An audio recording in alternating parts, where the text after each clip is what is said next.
Alright guys, today we're going to talk about one of the most prolific female serial killers to ever live. They actually wrote a movie or a play about this particular event. So her name was Amy Duggan, and basically she was a sister at a nursing home, so she's a caregiver. If you can imagine a caregiver, how much you trust them and how much you basically give your life to them and how dangerous they could be if they were evil. So we're going to get into it here. So in 1901, she became a caregiver. Her and her husband were married a few years previous.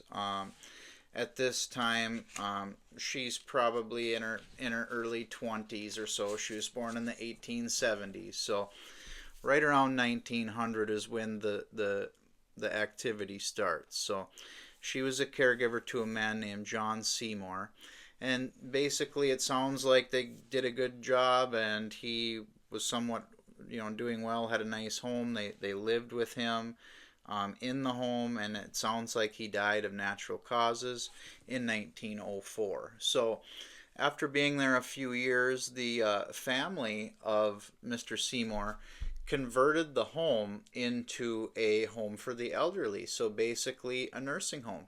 And they kept the Dugans there to be caregivers and manage the nursing home. So they stayed there for a fee and continued getting paid to work and care for the residents of this nursing home until 1907. In 1907, they actually went off and branched off and started their own nursing home. So they moved to Windsor to open the Archer Home for the Aged and Elderly. So the couple ran their new nursing home from 1907 to 1910, when Amy's husband died, apparently of natural causes.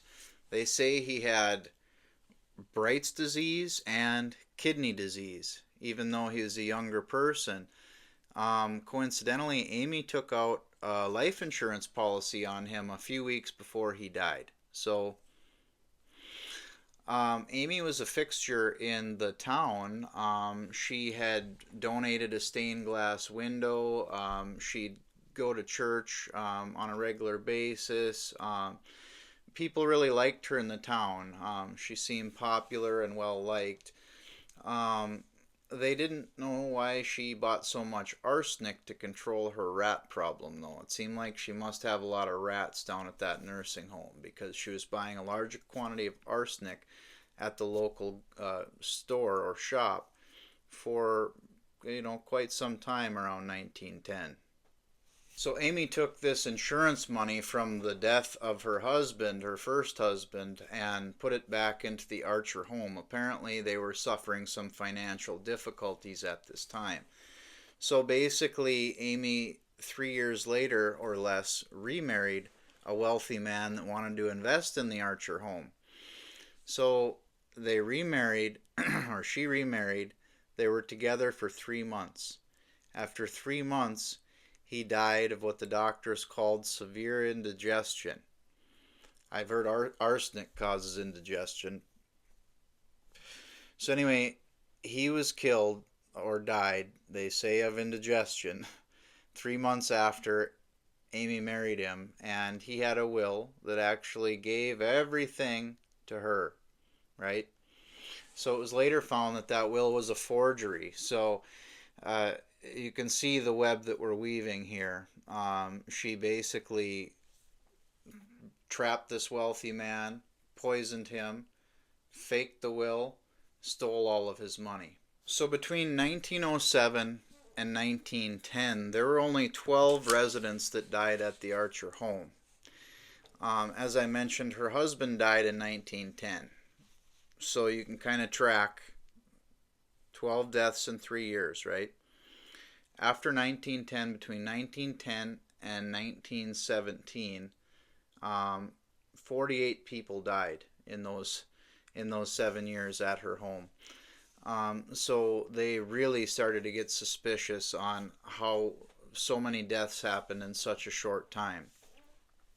it actually seemed to be a trend that these residents had some money dealings or money deal with Amy before they died. So one of the men was a really healthy resident of the nursing home.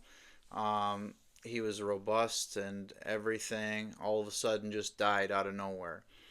His family got a hold of his property and got a hold of some of his letters, and they actually came to find that he had borrowed Amy $500 right before his death. So, with all of these suspicious deaths happening, the state's attorney started to take notice.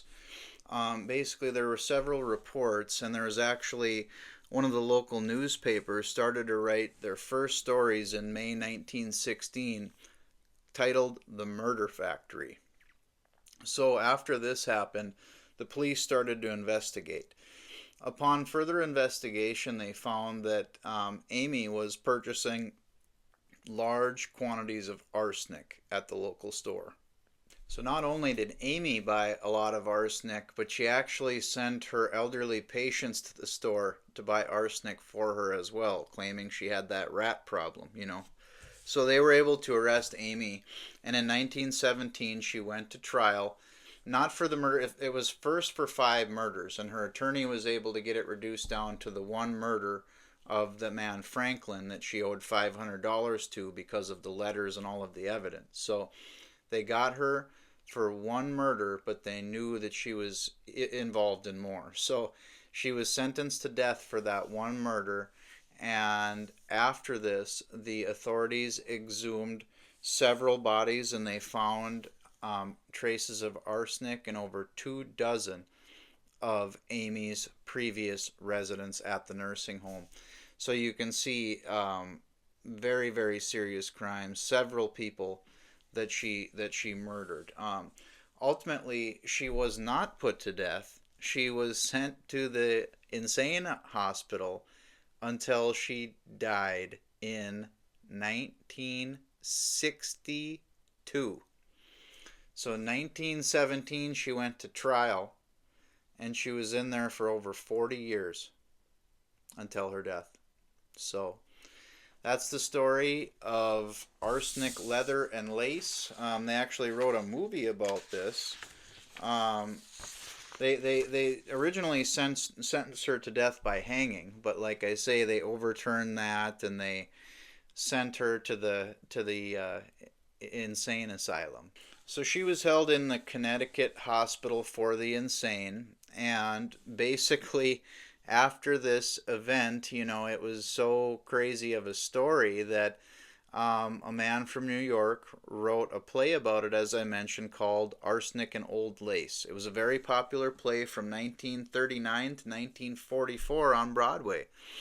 It was actually even adapted into a movie, and there's a film called Arsenic and Old Lace, starring Cary Grant. It debuted in 1944, and after the play, this is after the play concluded its Broadway run. So, very crazy story. One of the most prolific female serial killers there ever was.